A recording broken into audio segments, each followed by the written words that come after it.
This episode of Where's My Money is proudly sponsored by Enable Me. Retiring is your chance to sit back, relax, and enjoy. Are you prepared to have the choice, control, and confidence you deserve? An Enable Me financial coach can build a retirement plan that works for you. Enable Me, financial strategy for the life you want. Where's My Money? Making it all add up. Welcome to the Where's My Money roundtable. We're talking about retirement confidence. Karla Byrnes from AMP, hello. Hello. You're no stranger to the podcast, but it's nice to have you back. Nice to see you. Tom Hartmann from Sorted, thank you for joining us. And Thank you. Dave Martin from Summerset, you're the Chief Sales and Marketing Officer, meaning you make a lot of important decisions when it comes to retirement and how we live our lives freely. We help a lot of people, but thanks for having me. We've touched on the topic of retirement so much on this podcast, and it's time to do a bit of a deep dive because some research that's come out from AMP has shown that there's a little bit of a confidence problem right across the board when it comes to the concept of retiring. 45% of Kiwis feel confident about retirement. That's 1 in 2, or like half the people who should probably be confident about it Absolutely. aren't. What's driving that? What's the problem? I mean, where do we kind of start? There's a lot of reasons. I think that people are suffering with kind of a confidence issue around retirement. I guess there's a lot going on in the world today. And we know about it more than we've ever known about it. So people are kind of looking at the world stage and they're kind of going, well, what's happening with everything in the world and how is that going to impact whether I'm ready for retirement? I also think that, people sort of are understanding that sort of impacts like their savings and things like that and how that's sort of performing. But I think what we have sort of found as we talk to more and more people is that there's this general kind of like, there's always been a sort of things will be right attitude, but people are kind of acutely aware that cost of living just keeps going up as those things are happening on a world stage. Yeah. And they know that kind of it's hard to kind of cover costs. And so that's adding to an increasing concern about what will that look like as I continue to age. Yep. And so that is a big part of it. But I guess you don't know what you don't know. And so for a lot of people, a lack of clarity around what you're going to need and what you want your retirement to look like definitely causes that confidence issue. Yeah, I mean, we're not overly good at having super long-term vision about anything in our lives unless you're really super focused. But when it comes to anything financial, I think we're pretty bad at that too. Yep. And it does feel like we're kicking the can down the road a little bit. Yeah. Is it a planning thing? I mean, Sorted's all about helping people plan. Is it just not getting around to it? So I'm at Sorted, which is put out by Retirement Commission. So we have both sides of the equation. On one hand, Sorted is trying to get people engaged with their long-term retirement, get them to the best possible position by retirement. But on the other hand, in terms of the Retirement Commission, we're trying to advise government on the retirement income system and so confidence stems from both of those things. One, there's a lot of uncertainty on the personal side, but also in terms of the system and whether it will change in the future, and uncertainties about that is also driving the lack of confidence. Yeah, I think that's a really, really relevant point, because what was really interesting in the research, right, was that the least confident people, the young people, were kind of like, well, if you're in your 30s, they were kind of, less financially stressed because it's like, well, retirement's a long way away. And people closer to retirement were a bit sort of hesitant about their retirement. But what I found really interesting is the most kind of concerned group were actually the 40s to 50s.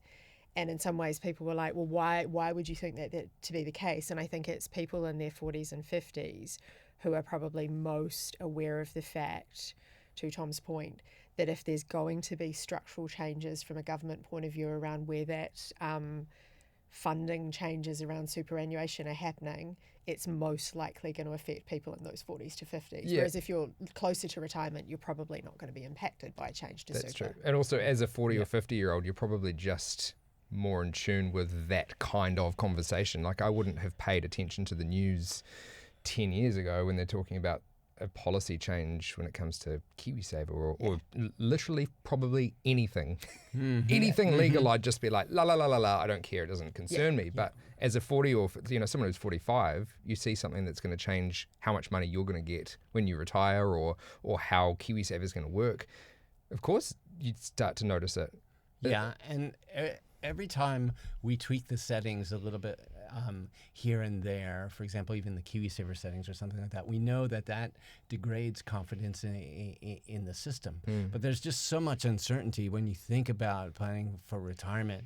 Like even, for example, what the markets will do in the future, like where you're going to get to in terms of your investments, in terms of inflation, cost of living. We really don't know, and it's okay to say we don't know, but that directly affects confidence. How much is enough? How much do you need? Like there are heaps of uncertainty there because retirement isn't just one thing. Spending levels go up in the early days when you're kicking off the bucket list, all those things you want to do in retirement, and then they tend to go down and maybe up again towards the end. And this comes back to more of a day-to-day financial coaching and education piece through people like Enable Me, is helping you figure out what you want your retirement to look like. What kind do you want? The champagne retirement? Do you want to live a bit more of a humble retirement? Like, it's all up to you, right, in terms of how you'd like to live it, but what you can afford by the time you get there is probably quite different. Dave, do you see people getting, you're I don't want to say the ambulance at the bottom of the cliff per se, but you see people at the other end of this process who have retired and moving into aged care. Have you experienced people who kind of get there and go, this isn't what I had imagined retirement to be? Yeah, completely, definitely. I think a lot of New Zealanders rely on their house. That's their savings plan, that one property they own. But what they don't realise is that house, everything's tied up in it. It's not free equity or liquid that they can do something with in their retirement. So when they get to retirement age and go, don't worry, I've got my house, I've paid off my mortgage, the house is almost a noose, not helping them in their retirement. You have to get rid of that and house in order to realise it. We've had that since the share market crashed in 87. We turned to housing, right? That was our way we saved money in New Zealand. That was our investment plan. That was our retirement plan. That was everything. And that's changing. And I think that's big time.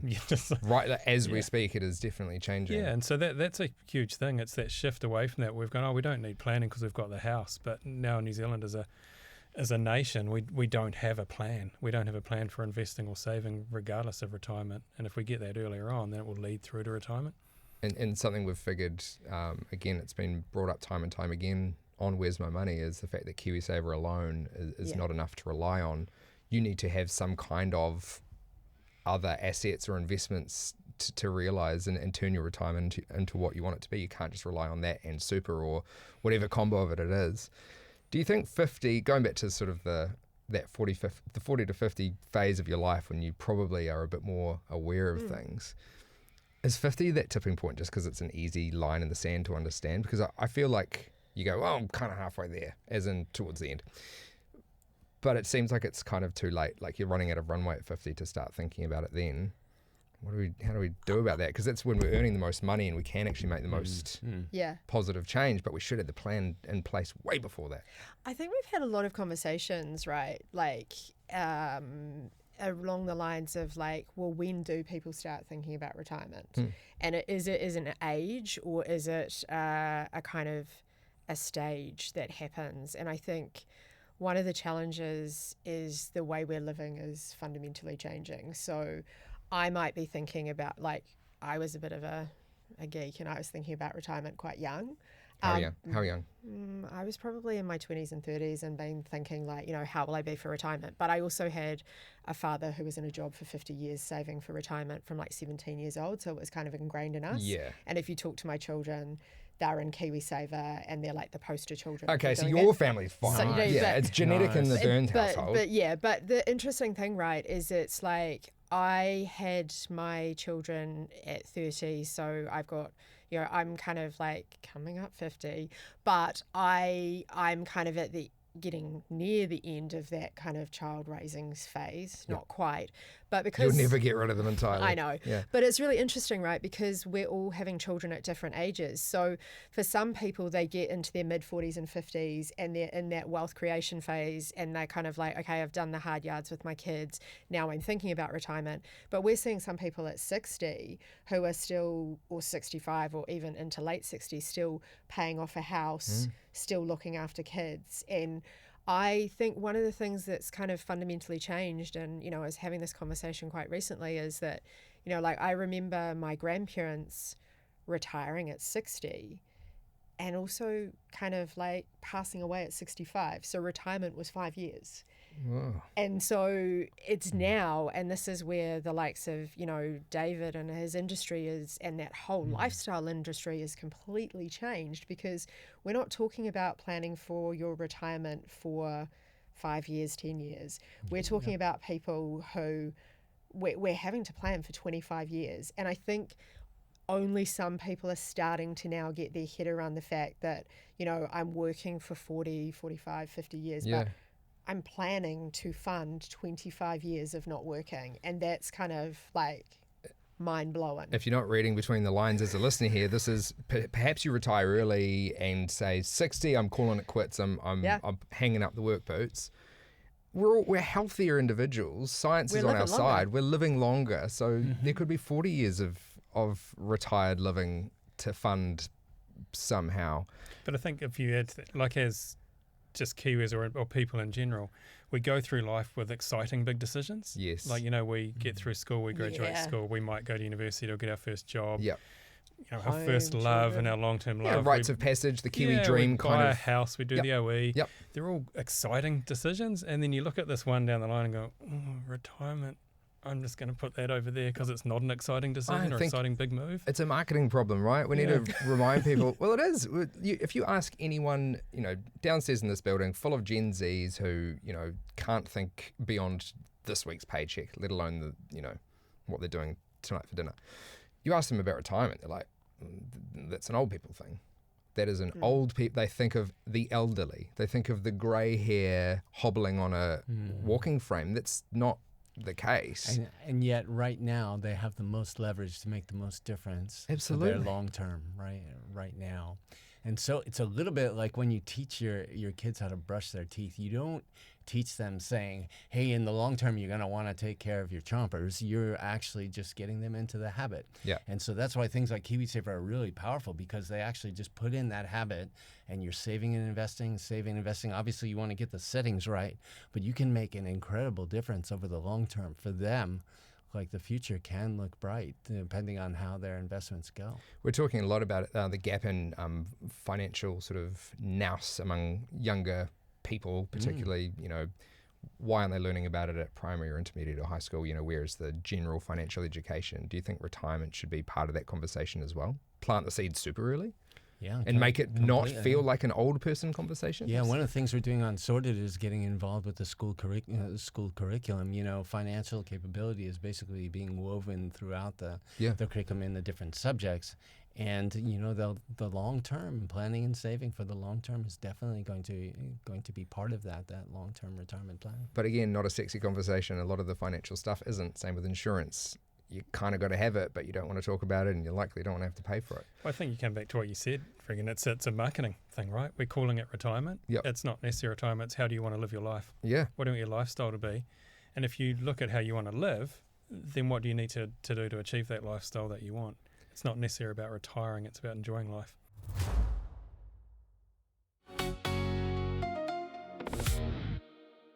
Let's brainstorm here. Rockstar retirement. You grab a couple of your, maybe the younger residents. You do in-school tour. You dress them up flash. You drop them off in a really nice looking car. Make retirement look sexy as, and you get them to talk about it. Like, I'm trying to figure out why we just kick that can down the road and would rather maybe like you said, there's a cost of living thing. There's not enough money to go around day to day for a lot of people. So planning further down, 30 years down the line, too hard. But it's really interesting because David and I had a conversation about this, and I was kind of chatting to David about my own parents who moved into kind of like started thinking about that, like what's the lifestyle we want to live. And so they went into a lifestyle village, like they only just got in because they were too young, which is a rare thing, right? Yeah.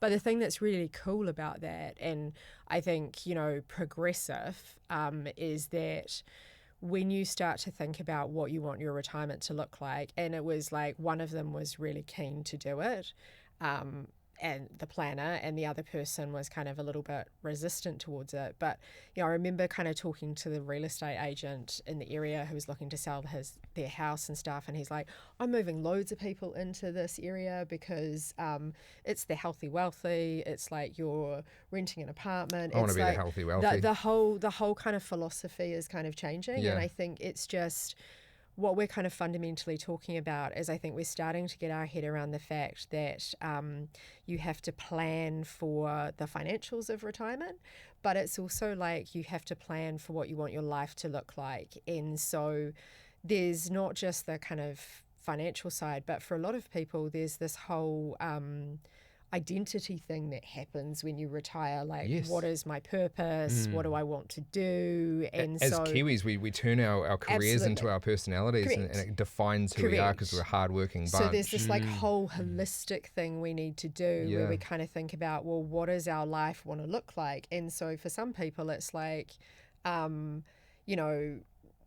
there's this whole thing about, well, I don't want to leave my family home and all of this kind of thing. But for a lot of people, it's like, I want the freedom, lock and leave, travel, go and have all of these amazing experiences. For some people... Because I'm not tied down anymore. Correct. Yeah. For some people, it's like, I want to think about how I use this opportunity to help my children and use wealth that I've kind of built to kind of help my children now, as opposed to like when I'm 90 and they're potentially like 60. Like how do I make a difference now? Because, like giving we won't all be in a position to give an inheritance to our children. But in the reality is it's like, when our parents were getting their inheritances, they were probably in their 30s and 40s.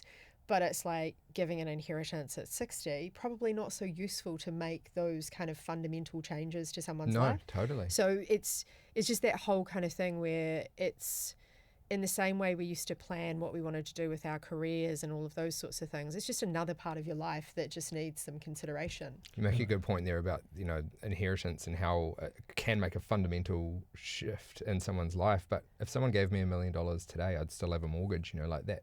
The idea of debt and owning homes with a mortgage is so different to what it was 30 years ago when homes only cost this much. Now it's this much, and it's harder to get rid of those mortgages because of interest rates. But something else you brought up before, 63% of people who are closest to it, between 40 and 64, don't know how much they're going to need for retirement. Yeah. Something that also complicates that is often there's two of them. You're still in a partnership. You can retire together, or maybe one will retire just before the other, but there's quite often you're still married and there's two people to consider. Does that complicate things even more, particularly if you've got differing goals, or one person has this much saved and one person has this much saved? Does it make it murkier? Well, the key thing to know, like as a couple, and there are about half of retirees who live as a couple. There's about a third who are singles living on their own, and then the rest are singles, but maybe they're living with family or something like that, right? And is that as a couple, in terms of the shared expenses, it actually makes it easier in terms of covering things. And NZ Super, for example, is calibrated like that, assuming that people living together will be able to. And so you typically together you should be able to take on, for example, the cost of living easier than without. I think you've got to think about that though, as you plan to be a couple, but you mightn't be a couple by the time you retire. One might pass away. Yep. It does. Other things happen. So if totally you're relying on two, that's not necessarily what's going to happen. We find in retirement villages there's about 65% singles, 35% of couples. And I've heard what goes on in some retirement villages too. And it's very heavily weighted to females. So if you're a single male going into a retirement village, that's a great place to be. Crikey, that's probably a conversation for another podcast. Coming back to what you'll need though, how do you figure out what it's a pretty pie in the sky kind of number. I want to live a really nice retirement. What does that mean in terms of dollars and cents? Because that's kind of where you want any financial goal, you want to set the target and work backwards. How do you do that? There's a couple different ways we do it unsorted, but the short answer, because people live so differently, is that you'd want personalized advice. Yeah. And good advice is gold. So we can talk about that, and we've been making inroads there. But the couple ways on the tools that we offer, one is you look at what retirees are spending now, and Massey University, for example, does retirement expenditure surveys on what people are, whether they have more of a no-frills sort of retirement or more of a choices and lifestyle, whether they live in the provinces or more in, and that can give you an idea a little bit based on what retirees are spending now, how much you might need.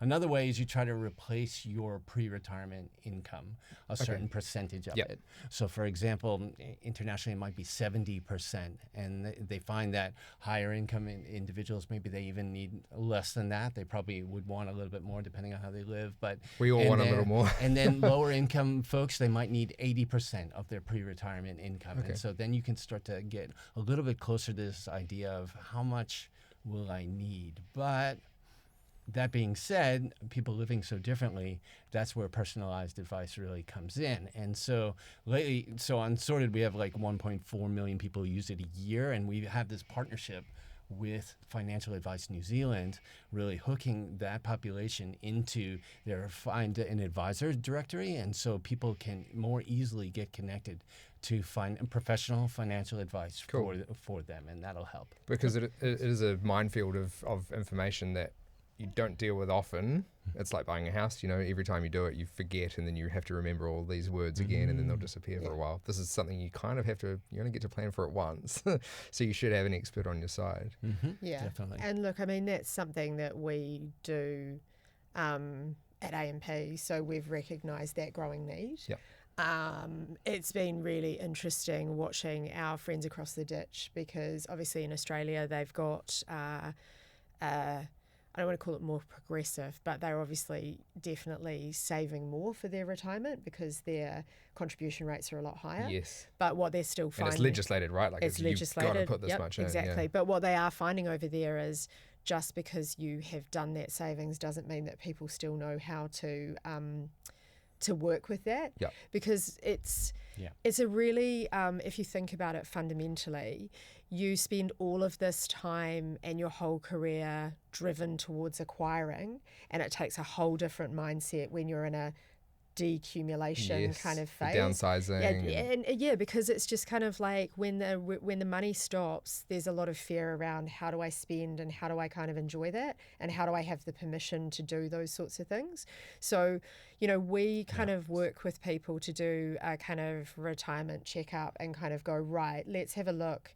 And, as Tom sort of talked about, we can look at if you are retired or if you are, looking at retiring. A really good indication is what you're sort of spending. So what are your expenses, and then what is your income, whether it's the super or what you've kind of got. And then we can kind of project out looking at what's coming in and the assets you've got and how long that's going to kind of last you. And it's really interesting, right? Because when you start to play around and when you're kind of working with someone that can give you that kind of coaching and advice, if you're kind of on that cusp of retirement, well, sometimes working a year or two can make a big difference about how long that money's going to last. Yep. You can start to take in considerations like, for some people, it's like, I wanted to go and do that $50,000 holiday. Well, what's that going to look like in terms of how long is your money going to last? It's not a no, but let's figure out a way around it to make it work. And the irony is it can cut both ways, right? Which is that sometimes it's saying to people, actually, we might need to look at your spending and maybe kind of curb that a little bit, or there might be other supplements that you're entitled to because there are accommodation supplements and all those sorts of things. But for some people, ironically, it's about sitting down with them and sort of saying, giving them permission to actually go and enjoy their life.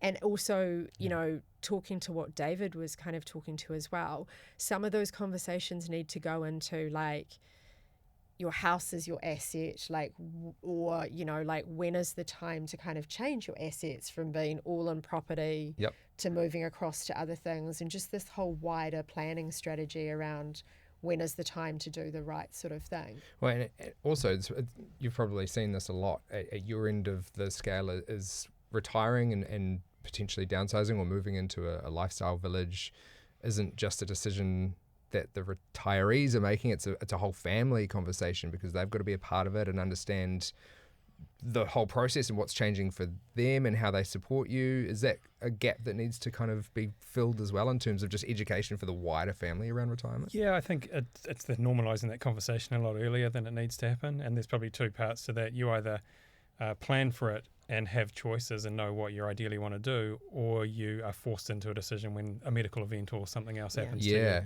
And that's what we find all the time with people coming into villages. They're either coming in for a want, because they want that lifestyle and they want to set up with it before that becomes a need. Yeah. And then you've got the people that are going, oh my God, mum's just had this medical issue, she's in hospital, we need to find somewhere today. It's reactive rather than proactive. Yeah. And that's a huge difference in the choice that those people then, how they live and what they get out of that outcome. And that's not just villages only, obviously. That's if you've got the big family home with 5 bedrooms and 700-800 square meters of gardens to do, and you go, no, I'm going to stay in my family home forever. Yeah. And then a medical event happens. Yeah. Or you can't use the stairs anymore in your 2-story house. Then the change is forced on you, and so the earlier you start thinking about it and the earlier you start planning of what do I want this to look like, what do my lifestyle look like, what does my home situation want to look like, then you've at least got choices. And coming back to the inheritance thing too, I think there's been a lot of, particularly in the last few years, and maybe it's again because I'm getting older and people around me are getting older, but the potential of not understanding how inheritance works in terms of what's in your bank account and how much has to go to the retirement place they're moving into and how much I can give to my family as a gift. There's some tax dodge conversations that are always going on. It just does seem like quite a complicated new world for people to set foot in, particularly when it's a reactive thing based on a fall or a medical event. And you find that people go into a retirement village and it's got a certain financial structure to it, and families look at it and go, hold on, that's my inheritance. Yeah.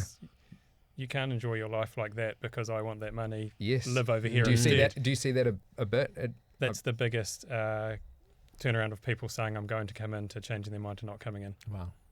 Is family pressure, and I'm allowed to say it's the son-in-law normally. Damn, that's me. Yeah.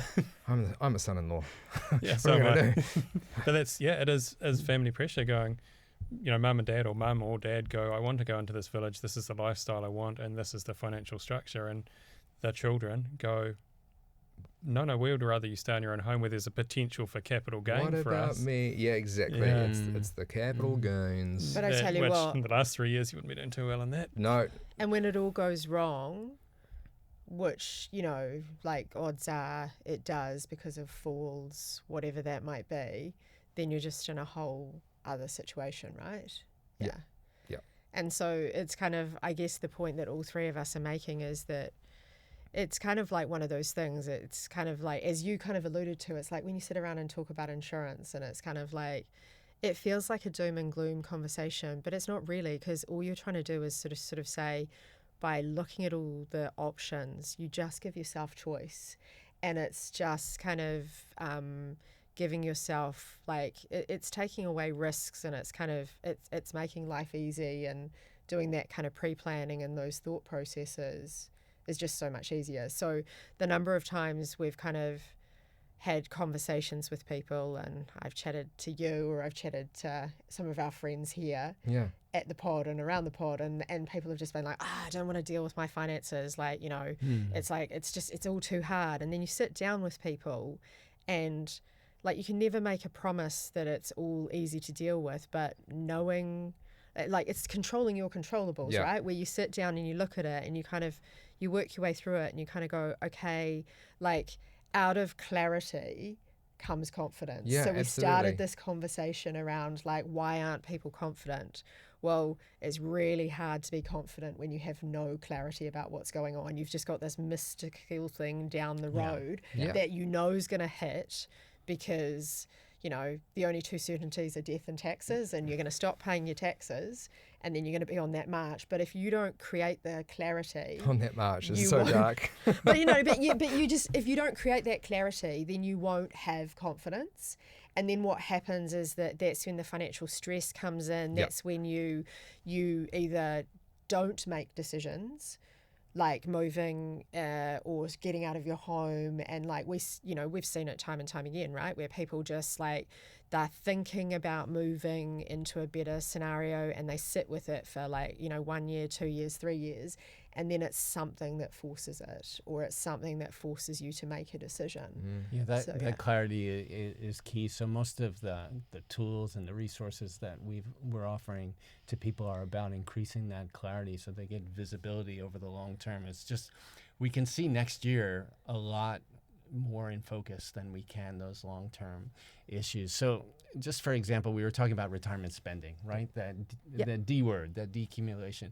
So we did this tool called the Retirement Navigator, and it's one of the toughest mathematical things to do. You know, we've got like actuaries working on this, running simulations over the weekend on their laptops, walking away, you know, tens of thousands of things to figure out. Yeah, a little bit like that. But the result of which is we're giving people some clarity so they can see over those years in retirement of what comes from NZ Super, for example, that foundation that actually covers us if we live a bit longer or less. You know, it's just a steady annuity there, and then that gap on top of it that many of us will have of how much our savings and investments will provide above that for our lifestyle. You've worked hard your whole life, and retiring is your chance to sit back, relax, and enjoy. But if you don't have a plan to prepare for retirement, it can be difficult to create the life that you want to live. Meet with an Enable Me financial coach and build a retirement plan that supports the lifestyle of your dreams. Retire well with more freedom, fewer compromises, and a clear financial strategy. Enable Me. Pay down debt, build wealth, retire better. Thank you to Enable Me for sponsoring Where's My Money.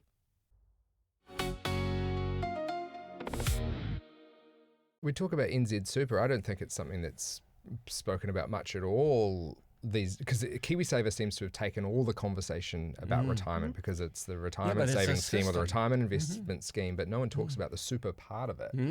Is there a lack of something there for someone my age? You have to realize that it's an entire system. So like you can't just tweak KiwiSaver without taking into account how NZ Super plays, and you can't just tweak NZ Super without realizing what the downflow effects of that are. And so we spend a lot of our time modeling and actually giving advice to government and to the public of, okay, if you do this, what's going to happen there? What's going to happen for certain demographics? What's going to happen for women if you touch NZ Super? What's going to happen? Like these are big questions. And on that navigator, you can clearly see that if NZ Super wasn't there, you'd need about $550,000, $600,000 invested in order to replicate that stream of income. Let's in layman's terms, explain what NZ Super is, because again, I don't think a lot of people my age know what it is. Well, this is the New Zealand pension, essentially, and it's the universal pension. It's basically like a universal basic income that's paid to all retirees here above the age of 65, and it's paid for by taxes currently being. So it's not like you pay into it and then you get this thing called NZ Super. It's supported by people. Those of us who are working right now are supporting retirees to get their NZ Super. And to give you an example, it pays out, for individuals, $555 a week at the moment. It's indexed to wages and inflation, so it goes up over time. And people. So that goes up universally. It's not matched to how you were earning as an adult before you retired. Correct. And that's the interesting thing about it. It's gender neutral. For example, it's not tied to the labor market. It's not tied. It's basically treating everyone the same, and we get a lot of benefits from it here in the way that it treats everyone the same, and we're keeping tons of retirees out of hardship. And to give you an example, 40% of retirees, that's exclusively their source of income. They live on just that. And for the next 20% above that, so they have maybe a little bit more. So let's say 60% of retirees are basically depending on NZ Super right now. And all those people vote, and all those people, But for someone who hears that stat and might go, maybe I'll probably be okay. Things were probably a little different for the people that are already retired. Correct. They probably had a house that they could flick in a hot property market. They're relying on that plus some other stuff that they had residually. Yeah, so it was designed with the idea that someone would own their house freehold and then have this stream. But once you know how much it provides, that $555 for Yep. a week for individuals, and that's at the M rate, then you can clearly see that it's not like we know people who, I'm sure all of us know people who pay more than that in rent, you know, or something like that, right? I've seen It people doesn't spend cover- more than that Sure. at a bar in one go. Yeah, there you go, right? So once you know how much that provides, then you seem to sort of get an idea, because for most people, retirement planning comes down to filling that gap that's above that. Yeah. So you got this foundation, and then and that's why the discussion of KiwiSaver and how that works together with that really comes in. And in the future, I mean, KiwiSaver is still pretty young, and as you were saying, like contributions to it, you know, they're lifting over time. By 2028, we will be in April. We'll be at 4%. Employees, 4% employers before tax. So, you know, you're coming up on 8%. Yep. And little by little, it's lifting. So Some snowbally compound action over the next 30 years totally. is probably going to work well for in my generation's favor. But going back to your point, like why people in their 40s and 50s, and you kind of bring it up because we're sort of in that election year and it becomes a hot topic. It is a hot topic. Is because the super today, or the superannuation paid to retirees today, is earned by the taxpayers who are working today. Well, I think it's like, is it 2038, a quarter of our population will be retired. Yeah. So you start to think about the economics of how many people working are supporting the people that are retired. So this is all the work that has been done. yeah, and it used to be like there were 8 workers for one person retired.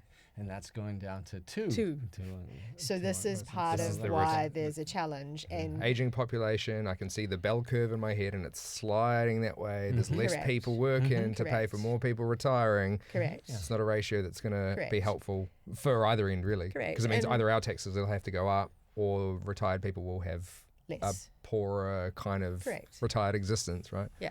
Yeah. Simple maths. And so KiwiSaver was great and is great. And as you said, like I think it's its 20th birthday next year Yep. from memory. 2007. But Yeah, KiwiSaver is based on what you earn, right? And for that means knowing what we know about gender pay gaps, females retiring are likely going to have less than males retiring, and that still creates a bit of an imbalance even after you've finished working. Correct. How do we face that? I mean, obviously it's great that super is neutral, it's universal for everyone, but You could add into that females generally live longer than males as well. That's right. because they're smarter. Yes. They make less silly decisions in their lives. That's what I've learned. Sort of. Yeah. Yeah. Sort of. Yeah. Yeah. Yeah. But yeah, I mean, So what do you do to things bridge about gap? that? Like we've been looking at the balances and things like, and there is a meaningful difference. Like on average, right now, males have 25% more, you know, coming out of KiwiSaver than females do. But KiwiSaver as a system, what it does, you know, it takes the inequalities of the labor market, you know, people earning all sorts of different things, and it amplifies them. So basically that compounding is going up. So it's really about counting how much is getting contributed, though. That's really, really important, because it's not like females are not contributing, you know, at the same percentage as males. Yeah. It's not that they're investing differently. Really, that is a function of how much money you have. So if you have more money in KiwiSaver, you're going to invest it more aggressively. If you have less, you're going to be more conservative with it. It's normal human nature. Yes. Right? It's a structural issue. Yeah, and so Yeah. it's really about, and we've been trying to make some recommendations, and we've got some wins in this space. For example, paid parental leave, for example, when you know, your working life is interrupted, when you have and trying to smooth those over. So, for example, now when an employer stops contributing when someone's on paid parental leave, the government will step in and keep those. But it's really important to know you have to keep your contributions going in too to get those matching funds. So Exactly. And not these everyone are- can do that. Yep. Yeah. But you know, Especially at that time. going back to that KiwiSaver conversation, you know, we sort of, retirement feels like a conversation for older people or for the getting older people like Yeah, myself. But the interesting conversation, right, is that as we sort of talked about, KiwiSaver's been around for 20 years, and those balances are exponentially growing. So I think the average balance now in New Zealand, it was about 37. Is it over that now? Yeah, I think it might be 40, towards 42. 42, 42, yeah. So it was 37, it's now up to 42, right? So we talk about that education piece, right? So our kids are going to have been investing in KiwiSaver all of that time, whole time, by they get to retirement. And this is why planning becomes really important, because even now, like if you have that amount of money in your KiwiSaver, it needs a will. And as we start to have like 20 years in KiwiSaver, 40 years in KiwiSaver, like it's going to be at 4%. In the future, it will get more and more over time. When you start to look at like the balances in Australia where people are retiring with, you know, their equivalent of $400,000, $500,000, $600,000, that isn't just a kind of slap it in a KiwiSaver, hope for the best. Yeah. And what I found really interesting in the surveying that we did is that like 20% of the people that we spoke to didn't even know who had their KiwiSaver. So it's not like they knew if it was invested in the right fund, because, you know, like you're going to want to have a different strategy depending on your age and stage. Yeah, but this isn't just talking about like cash versus conservative versus aggressive. It's like, I don't even know what bank has it. Where's my money? Where's my money? It is literally, where's my money in action? Oh my God. Because it's like, someone's been taking contributions, and I don't even know where that is. Now, for the record, you can go into the IRD at any point in time and find out where's my money with the IRD. Yeah. I mean, they're often asking that question too, to be fair. Correct. Yeah. But that's the piece where we're like, we need to be educating from not just at 50, 60. We need to be educating from 18. No, absolutely. 16, the second you start contributing, we need to be having these retirement conversations in fact, at every age and stage. It's not even 18, because I think, you know, you get a part-time job, you're paying tax. Sure, it's probably less than an 18-year-old would. I can't remember how it works for someone working part-time. I started working at the movies when I was 14, but you should at least get some kind of pamphlet to be like, hey, buddy, welcome to the workforce. This is why you're actually working. It's not so you can turn 18 and bypass at the pub. This is, you are working now for freedom later on. But that's why they've changed the contribution age. That's right. It's gone down to 16. You're able to get employer contributions. You're able to get the government contribution. But I think we should know what we're contributing to. Like calling it KiwiSaver does sound like you're just chucking it in a savings account. And for someone who's buying a first home with it, that's kind of true. But it is not savings. It is an investment scheme. Yep. It is not just a savings thing for a project or a holiday. This is for your retirement. And what does that mean? Freedom from work, freedom from the shackles of life. This is the green pastures at the end of the You want runway. to check how it's performing, right? And you want to check, like, as you go through different ages and stages, and, you know, as you're going to buy a home, the strategy you want to have, it might be different. And then you can't just kind of set it and forget it, because it can, like, that's a lot of money. Yeah. And that money invested can perform really differently over time. It's a living, growing beast. You want to water it and fertilize it and make sure it's in the right hands. When the balances get to about the size of a small car, you know, that people start to engage too, and they go, they're like, whoa, wow, that's something. Yeah. That's but it relates to confidence as well, because our studies, you know, pretty much show that as soon as someone knows, you know, what fund they're in, how much is in there, they feel a lot more confident. Totally. And when you start to play around with the calculators too and go, oh, in 10 years, if I have it in aggressive, what could it look like? Oh, wow, compound interest is an amazing thing. And you play what is the compound game. interest? Do people know? No, I don't think so. So I've got two children, 7 and 14, and their grandparents put money in their KiwiSaver, and they would say, why is Granny putting that in there? I'd rather have $50 cash now.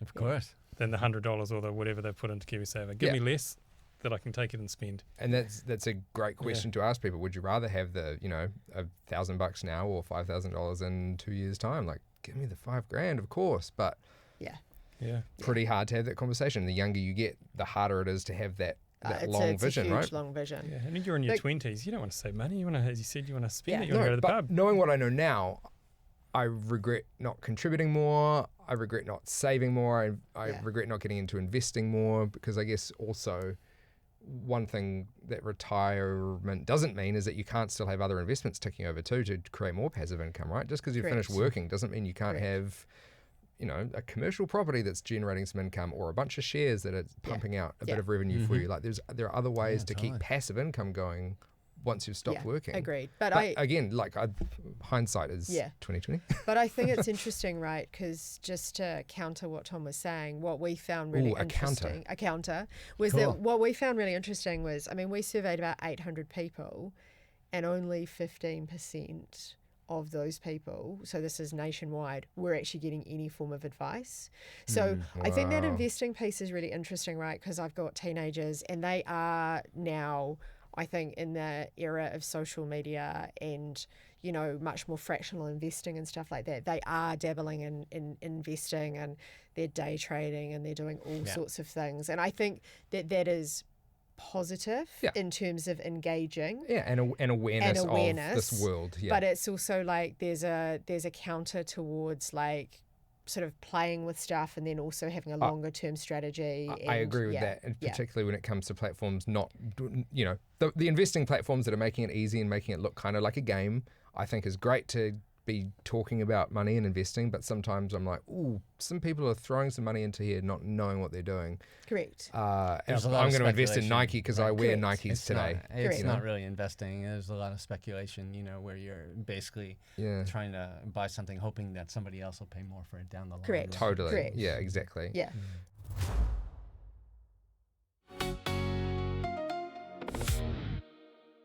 Back to the regretting things, because I do wish I was more prepared, but at the ripe age of 35, I'm thinking about it more. In fact, I think about it most days, thanks to the podcast.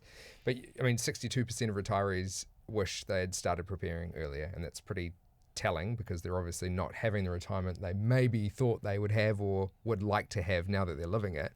What is the biggest regret you see in retirees, if you could ask them? And we do ask them. Means you're engaged. Nice. Yeah, we do. No, we listen to our residents. Look, the biggest regret that most people have is that they didn't start talking about it earlier, and not necessarily talking about retirement, talking about what the next year is, what my life's going to look like, what do I want it to look like. Yeah.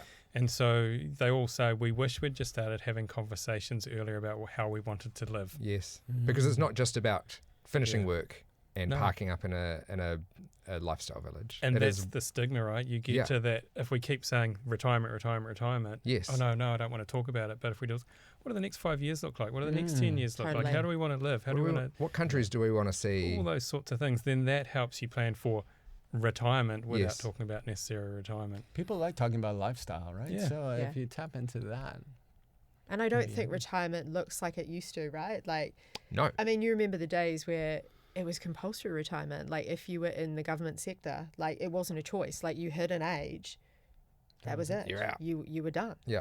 Whereas I think our version of how we will work into the future and how we are already working is, it's not stopping work. It's a different style of work. It's not, even in your case, David, it isn't about leaving your home to move into a rest home. Rest home, that's the difference there. But that's how it was kind of envisaged. It was kind of like, loud TVs and the smell of cabbage. It was from this to that. It's so less binary now. Yeah. It's our life is so much more fluid. Yeah. That it's just changing the whole outlook of how we live our lives. And there's still, when you use the word retirement, it sounds like it's this kind of chasm that you cross. Like, you go from here to being productive to a non-productive asset. You flick the switch and all of a sudden you're a different human. And it's not the case. Yeah, I remember watching my my papa, who's since passed away, but his late into his retired years, after his wife had died, he ended up going flatting basically with his friends from when he was 20 years old. He moved way up north to a beach. He got to fish every day. He drank whiskey on the deck. They even bought a fishing drone, I think, but it was his... living his happiest years right towards the end, and it wasn't in a traditional retirement model that we see on our head of the rest home, like I said, with the loud TV and the cabbagey smells around, nor was it a nice serviced apartment in a village of many others where they go on outings and have a pool table and whatever else. It was like his own version of it, and I think that's where it comes back to the freedom. It is freedom to have whatever freedom you like. Yeah. And that's it. Everyone's looks different, right? Yeah. And so it's that conversation needs to start not talking about money. How much do I need? How do I want to live? Yeah.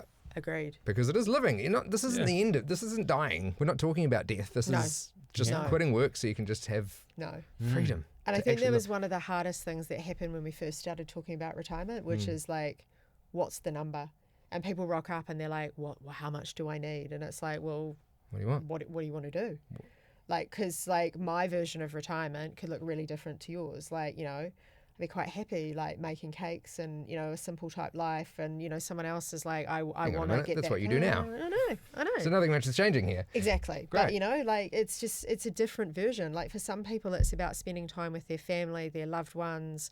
You know, for other people, it's like they've got the cruise ships, you know, there's just different things for different people. For some people, it's about giving back and spending lots of time, you know, Yeah, doing if you look at the volunteer sector, right? It's And how huge. much of, you know, the volunteering just keeps this country going. I It's know. amazing. My mum has retired from the police, but she's still like a JP. She's still on the community board. Like she's still so active in the community because it gave so much to her and she wants to give back. But doesn't mean she's not worthy of working or contributing Not at anymore. She's all. just quit her full-time job and does lots of other things. Yeah, my parents did the same thing. So it's just very, very different. Yeah. Yeah.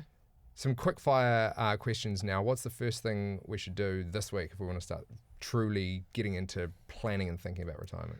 Oh, that's a good question. I think for anyone having a look at like, KiwiSaver is a great start, right? Because that is like the building block for your retirement.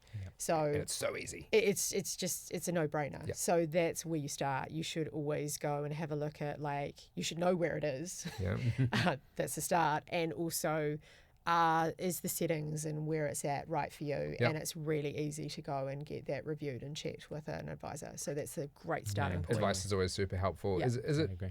How hard is it to change funds if you decide you're in the wrong fund? Very easy. So easy. Yeah. Oh my gosh, it's like changing a telephone provider or something like Because that. it can be a little bamboozling. I mean, Mm. they're all very good at digital marketing, and if you search Very KiwiSaver, much the so. first 10 things you'll see are ads, not the actual Well, results. that's of kind what of are the like best why ones. we exist, that Yeah. impartial, trusted voice. Cut through the And noise. Yeah, and really, the KiwiSaver Fund Finder is a tool that's really made to confirm whether you're in the right type of fund and the right fund. And you're able to sort through funds of your type, you know, by fees, by the services that the provider offers, and by 5-year past returns to see that it's not hasn't performed subpar to its peers, things like that. So like it's a quick few clicks, and you'll be able to, you know, engage with those settings that Karla rightly points out. And I guess easy to forget that they change. It's not like you have to engage all the time. We sometimes worry about people who have their balances right on their phone, you know, alongside their savings account. There's a KiwiSaver, because you're seeing it go up and down all the time, and the chance that you might want to jump ship or something like that, you know. And this is a long-term play. You know, it's going to go up. and Time down. in the It's market, gonna- not timing the market. It's Exactly. an investment, not a savings scheme. It's volatile. I know Yeah. all these things. I should be an that's it. advisor by now, But surely. if you're seeing I'm not. it all I'm the not. time, if you think about it, the chance of you seeing that balance plunge is way higher. You're going there's so much more of a chance that, you know, from one day to the next. That's why it's aggressive. It's Like aggressively today. up and aggressively down. But I think that's over one of time- the risks, right? Like Yep. we're really driven to kind of jump around because it can be quite commodity. yes. But the thing is that it is a long-term play. So it's one of those things, exactly like Tom's saying, like you can look at it one day and then you're just like, I mean, we saw it happen in COVID, right? Yeah, big time. Everyone in COVID was like, I'm going to move my KiwiSaver Yep. from anything that's like growth or aggressive straight into conservative. Yeah, so I don't And- lose any more. But what everyone did is they just Lock in cemented the in the loss and the loss. So Crystallized. correct. Yeah, they missed the bounce. They missed They missed the big bounce. jump. So Totally. Yeah. That's a reminder. It's an investment So scheme, not a savings scheme. it's what you want to. You just want to make sure that you're in the right settings and having those conversations, Yep. and you know, talking to a trusted advisor who's thinking about that longevity around, you know, being, you know, someone who's going to be with you for the long haul. Yep. And you know, And it's take so you through heavily those years. regulated that there's not going to be any dodgy providers, right? Like no one's burning your cash, are they? Or are there some dodgy ones that that you should be careful of and There's a get good high advice level on? of scrutiny in the space. It's It's a huge. highly regulated space Hugely. by the Financial Markets Authority. Like this is a huge risk to the government. Yeah. Yeah, it is highly regulated. Yeah. So in terms of going, I'm with a bad one, there's no bad ones. It's just Yeah, really, there's a certain criteria in terms of picking them, and it really depends on what you value. But there is a wide variety of funds on offer. I'm really, I mean, we report on all of them, and so we're actually helping people compare, and you can really see how diverse they are. So if you're looking for something that's more passive and low fees, or if you're looking for something a little bit more hands-on and willing to pay a little bit more, something that comes with more advice with it, you know, there's also more ethical angles if you don't want to be investing in certain things, which I understand. What about you? I know this was meant to be quickfire, and that was a big old quickfire answer. Tom, what would you Well, recommend? I'm on the same page. You're on the same boat. Because it's really about those KiwiSaver settings. It doesn't take too much to really to tweak a few things, and you get these outsized, you know, results over time. It really makes a huge difference. Those little settings, type of fund. How much fees you're paying, how much services you're getting, and how it's performed a bit in the past. Have a look that it hasn't been subpar. Awesome. Dave, what would you be doing? Outside of that, I'll just be having conversation. Start talking to someone. And it doesn't, It's great. it might end up being a financial advisor, but look, if it's someone you know who's struggling, just start having a conversation with them, normalize it. Don't make it a right, we're going to talk about retirement. It's just having a conversation about life and how it looks. Even with your partner.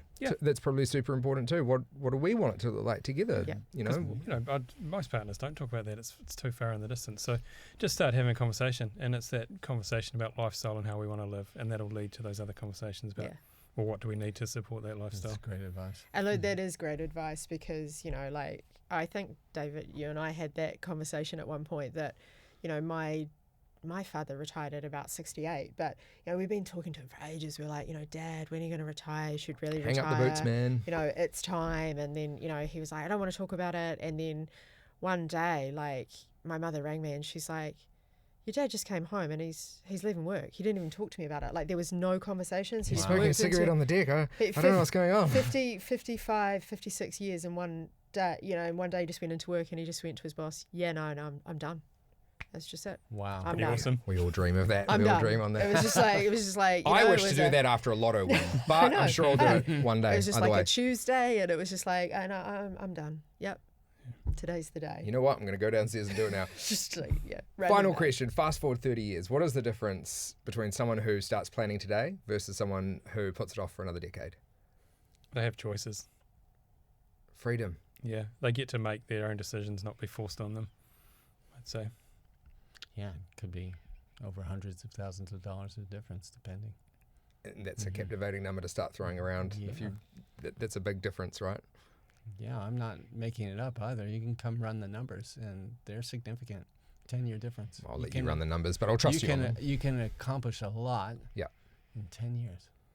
Yeah. It's a lot of fishing and whiskey. It's financial freedom, right? Because it's not even financial though. Like it all stems from financial freedom, but it is pure freedom if you've got that money kicking around to actually live your life. Yeah, it just gives you that freedom to do what is right for you.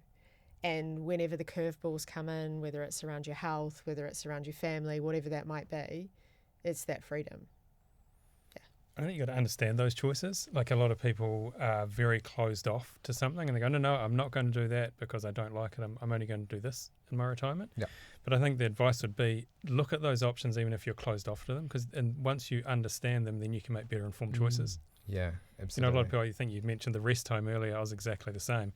Before I came into this industry, I thought they were all rest homes. That's where I'd seen my grandparents. And I actually got a call from a person to join this industry, and I was like, no, I'm good, thanks. Yeah. And they said, go and look at the villages now, look at the lifestyle people live. And it's incredible what's in some of them. They're not the rest homes of old. Oh, I'm seeing them pop up now. Obviously, with an aging population, we need more of them, right? And they are incredible. You see them, like, they're ginormous, but they're beautiful, and they're modern, and, you know, they offer so many options. Do you want an apartment? Would you like a standalone house? Like, it's... And I'm neighbours with one, and I'm over there all the time because it's literally just across the road. My folks live there, but it's going to be an easy move for you, Karla. Cheap cafes and drinks as well. It's a lovely cafe. We go over, we have dinner sometimes on a Friday. Like, it's fantastic, you know. And, you know, to David's point, like, it's just that, like, when you get advice from friends, family, when you get advice from people who know what they're talking about, like, it shows you your blind spots, right? Because you sometimes are very like, this is not for me. Yeah. And, like, you know, we're in a situation where someone was like, lifestyle village is not for me.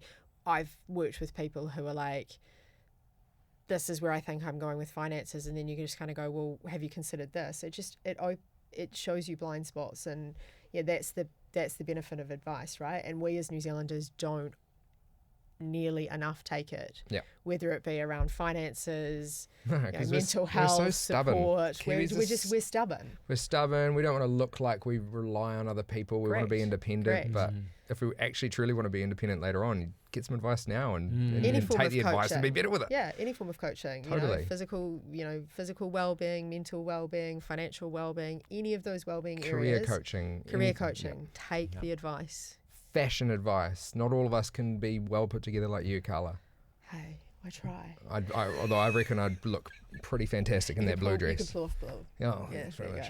you Thank you so much. It was a really good conversation, and I think it's so important to keep having the conversation. It's just like anything with money, talk about it, research it, get advice, because we're only going to end up better off for it, right? Thank you. Thank you this very is a much. great space for a conversation like this. It's Great. beautiful great curtains, beautiful table. But yeah, your expertise is We're upgraded. awesome. Yeah, That's right. good. Thanks. Thanks. Thank you. Thanks for joining me for this episode of Where's My Money, brought to you by Enable Me. Prepare for retirement with an Enable Me financial coach. Build a retirement plan that gives you more freedom, fewer compromises, and a clear path forward. Enable Me, financial strategy for the life you want.